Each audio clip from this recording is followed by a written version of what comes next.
Boa noite a todos. Vamos então dar início à entrevista coletiva com o técnico Thiago Carpini após a vitória por 3-0 sobre o Água Santa no Morumbi pelo Campeonato Paulista. Carpini, boa noite. Acho que hoje ficou bem claro a qualidade do elenco que você tem à disposição, as peças, né, o famoso problema bom. Mas eu queria que você falasse do lado esquerdo defensivo, não com relação à qualidade, mas com relação talvez às peças que você tem à disposição. O Patrick é um jogador em desenvolvimento, o Wellington só conseguiu descansar hoje ainda em partes, né? Acabou entrando. Se isso você dá uma atenção especial, até tentando arrumar soluções dentro do elenco. E também com relação ao zagueiro que joga mais com o pé esquerdo, se você tem conversado com a diretoria com relação a isso, de talvez trazer um jogador. Bom, boa noite a todos. Hoje, como você falou, né, ficou muito nítido, né, a capacidade do nosso elenco, como o grupo de São Paulo é forte e comprometido. Claro que durante a partida nós enfrentamos algumas dificuldades, momentos ruins, né? Quando você roda o elenco, você começa a não ter uma sequência com a mesma formação, e é natural que isso aconteça. Mas o mais importante é a disposição, né, a vontade em querer fazer, e dentro disso começam a surgir novas possibilidades, né? Não só o Patrick, mas fiquei muito feliz hoje com o gol do Juan, era uma coisa que ele merecia pelo tanto que esse garoto trabalha. A entrada do Patrick, como você falou, um jovem ainda em evolução, em formação, precisamos ter um pouco de paciência. Era planejado que o Wellington participasse um pouco, até porque o Patrick vinha de um longo período sem jogar 90 minutos, né? E a entrada do William também, outro jovem da base. Então, eu estou enfatizando um pouco mais esses jovens, mas sem falar da capacidade de jogadores que a gente já está acostumado, né, a ver jogar, como Luiz Gustavo, Ferrarese, Alan, o próprio Bobadilla, fazendo outra grande partida. Então, valorizar esse contexto todo. Dentro disso, claro que a gente começa a criar alternativas para alguns setores que a gente entende que ainda talvez a gente precise buscar alguma coisa, mas por outro lado não tem uma pressa, não tem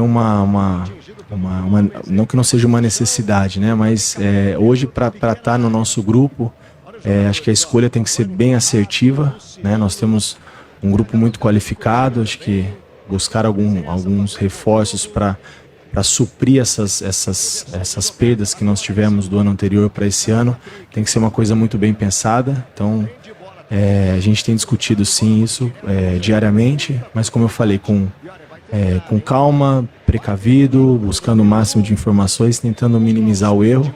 Surgindo uma boa oportunidade que esteja dentro das condições, nós vamos de repente nos reforçar um pouco mais nesses setores, que eu acho que a gente precisa um pouquinho. Carpini, tudo bem? Boa noite. Claro que o São Paulo tem diversos campeonatos ainda que nem começaram, né? Mas trazendo para São Paulo, muito se debate hoje sobre qualidade de elenco nas 4 grandes equipes do estado.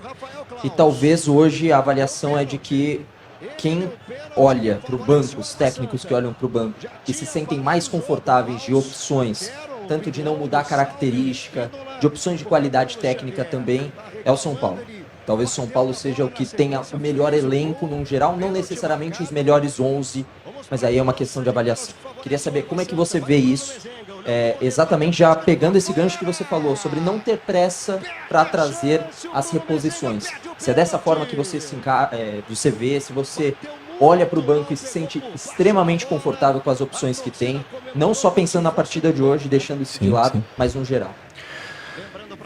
Sem dúvida, nos dá uma segurança, um elenco, um grupo tão qualificado como é o de São Paulo hoje, mas eu destacaria outro ponto, né? Eu acredito que, não vou falar das outras equipes, porque a gente se preocupa com nós, com aquilo que a gente tem, com as nossas limitações, com as nossas melhoras, mas destacar não só a capacidade técnica do grupo, mas a competitividade do São Paulo, a entrega de todos os atletas, o nosso dia a dia, e o reflexo é dentro de campo. A gente trabalha nessa mesma intensidade. Quando se tem treinos com o campo um pouco mais aberto, a gente vê o nível do treino, então isso me ajuda e me facilita muito. Então, destacando também as opções que nós temos para variar dentro de cada competição, de cada jogo, mas destacar também o compromisso e a competitividade desses caras. Um grupo que se acostumou e gostou de vencer, e essa chama nós não podemos perder ela. Então acho que é isso um ponto a se destacar, além dessa toda capacidade e opções que nós temos hoje no São Paulo. Carpini, agora definitivamente o Rames não vai mais vestir a camisa do São Paulo. E eu gostaria que você falasse desde a sua chegada, como foi o convívio com ele. Embora ele não tenha atingido o nível físico necessário, ele teve algumas limitações e você externou isso recentemente. Fica um pouquinho de frustração ou lamentação por não ter conseguido trabalhar com um jogador extremamente qualificado? Repito, embora tenha tido alguns problemas físicos, enfim, eu gostaria que você falasse um pouquinho sobre a saída desse jogador que no futebol brasileiro, ou pelo menos no São Paulo, não conseguiu entregar. Bom, o nosso período de convívio ele foi curto, né? Então não tenho o que falar do atleta e do ser humano. Na verdade, o que atrapalhou um pouquinho e foi o controle de carga que nós fizemos na pré-temporada, talvez foi um incômodozinho que ele teve na panturrilha. Acho que eu até usei de maneira equivocada quando eu falo de uma situação crônica, parece que ele tem um problema, mas foi recorrente. Ele já tinha tido, acho que na seleção, uma lesão nessa panturrilha. A gente começou a cuidar um pouquinho mais, dar uma atenção especial para poder tê-lo em condições o quanto antes. Como agora não é da parte técnica isso e não é da parte do clube, o interesse de não contar com o atleta é do interesse do próprio atleta, então agora passa a não ser mais um assunto meu, agora é um assunto da diretoria, um assunto institucional, não técnico. Tecnicamente o que ele representa, para o futebol, o que ele representou, a gente sabe, não precisamos ficar aqui, acho que seria até redundante da minha parte, mas agora vamos entender quais são os processos, mas agora eu não consigo te falar mais nada porque não compete a mim. Não foi uma decisão técnica, foi uma decisão do clube, uma decisão do próprio atleta. Para pelo fundo, queria voltar um pouquinho para o jogo, além do resultado, obviamente, pelo time não ter sofrido gols, por ter marcado 3 gols, criado chances,